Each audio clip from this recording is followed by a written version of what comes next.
लोकशाही तत्त्व म्हणून ठीक आहे, पण देशाचा कारभार करायचा म्हणजे शिस्तीचा बडगा हवाच.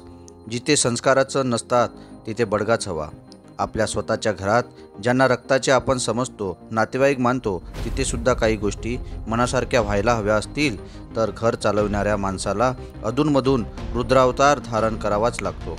आपल्या नवऱ्याला किंवा बायकोला किंवा आईवडिलांना आपण अमुक तऱ्हेने वागलो तर आनंद होणार आहे, गैरसोय होणार नाही, या समजुतीने वागणारी माणसं फार थोडी. अनेक घरातून स्वतःचेच नातेवाईक सांगूनसुद्धा ऐकत नाहीत. असं का घडत असावं, आणि तेही स्वतःच्याच माणसाकडून?